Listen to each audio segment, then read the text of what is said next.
So, hey guys, welcome to my third Medieval 2 Total War commentary video. Again, it's an online battle, it's a multiplayer battle, and I'm continuing in my quest to discover how to best use, well, some of the not so favorite factions in Medieval, or at least the factions that I'm not used to play with.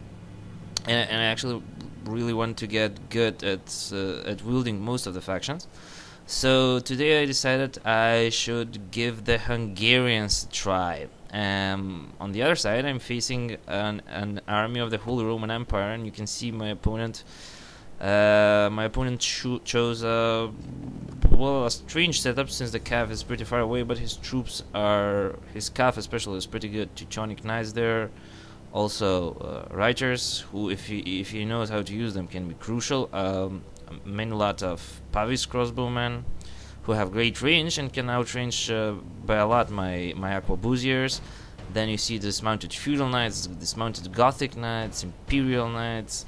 I even saw a unit of Forlorn Hope over there, which are great, but I think they like the numbers. They have half unit strength.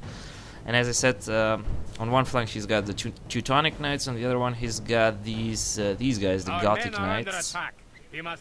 And yeah, the guy just said, my Arquebusiers are getting their ass kicked by these Pavise crossbowmen, but that's not gonna last too long, since when my guys get in range, they're gonna kick the ass of the Pavise crossbowmen. But the crossbowmen have greater range than the Arquebusiers. Now, about my army, I found these guys today. These are the Royal Banderium. Actually, historic turns out to be. Oh yeah, eat arrows. And those are the heavy cav of the Hungarians, and they have great stats, the regular stats of heavy cav, great charge, good melee, so good unit. I also found another interesting unit in the Hungarian roster. Those were the Hungarian Assassins. Now Hungary is the only Christian faction, from both Catholics and Orthodox factions, that can field a unit similar to those Hashashins of the Muslim factions. So these guys, the Hungarian Assassins, they can hide in the open, but I'm not gonna use them like that. I'm gonna use them.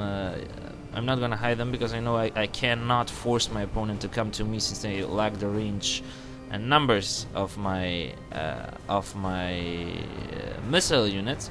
So I'm just, as you can see, gonna use the fact that he deployed his cav so far away from his troops, and I'm gonna charge the hell out of his center. Look at that. That's gonna cause that unit to instantly rout. This mass frontal charge, actually, from my Royal Banderium is gonna cost a lot of his units to rout. He tries to counter charge, but I'm not gonna stick around for long. That's the first part. And the second part is I am keeping my Pavise Spearmen very, very close by, and they will intervene now, and they will give the business to these Teutonic Knights over here.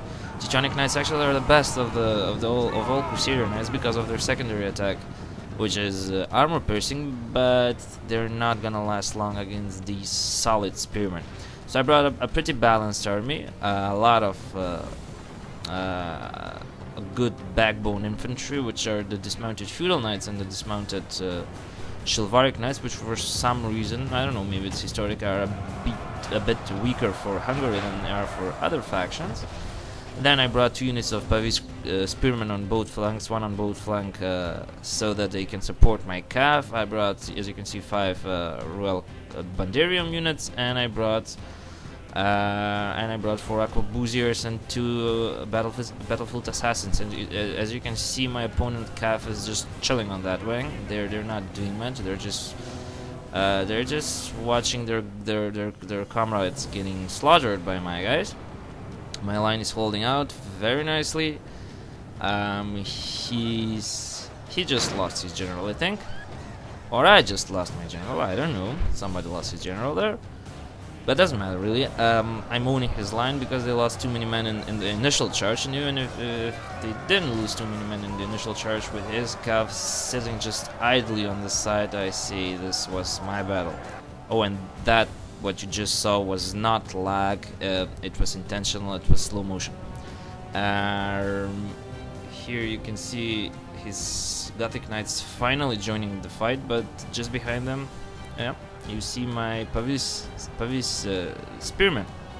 They're just waited for the Gothic Knights to join the fight, and now my cav is gonna turn, and my crossbowmen are gonna hit these Gothic Knights from the rear, and yeah, you can see they're starting to waver because they're losing men. They see they're surrounded. So even elite knights like the Gothic Knights can, when caught up in this kind of a desperate situation, can flee. You can see he lost a lot more men than I did. Oh, so that before was his general, and there goes mine. This battle is pretty much decided at this point, I think. He's got his Reiters, which can deal damage, but I knew better than to pursue them, since, I don't know, one unit, I don't think it's enough to have that of a great impact. I think he should have brought 2 units, and it's a crime, if you ask me, not to bring, for example, Landsknecht pikemen to a late period Imperial army, but, well, anyway, what do I know? For the Hungarians, I love the roster. They lack pikemen, but they have good spearmen in the Pavise Spearmen. They have good backbone infantry. The Royal Banderium are great, are typical heavy cav. And what was interesting is, of course, the Battlefield Assassins. I have to mention those guys. Great in melee, great for hiding if you can make your opponent come to you. I think they also have Pavise crossbowmen with the great range, but I don't know, I opted not to bring those guys here because I was trying to do I wanted to bring the muskets, or not the muskets, the Arquebusiers, because they have also more morale impact, and, well, I don't know, I felt this one was there you have the Assassins, the Battlefield Assassins. I felt this was a crossover battle between medieval ages and Renaissance, so I brought some gunpowder, brought some feudal units. And what I wanted to say is, the Hungarian roster is great, is balanced. It's the only thing I can think of it's missing is pikemen, and it's what was really interesting. It's very unique. They have a lot of unique units. They have even horse archers, and which can be put to good use. They're like Scotland, just with not crappy units. Yeah, sorry, Scotland's. I'm gonna do justice to Scotland. I'm gonna play a battle with them probably next week or something, or this week. We'll see. You can see this guy is getting his butt kicked right at the moment. It's just these Reiters remaining. I'm gonna catch them later, I think. And I think it's a point where he should have admitted defeat, but he decided to continue the battle. I said okay, and actually this guy asked me for a rematch. I say I don't have time, because I really didn't. I didn't go to work this day because I wanted to work on my master thesis, and as you can see, I was so productive.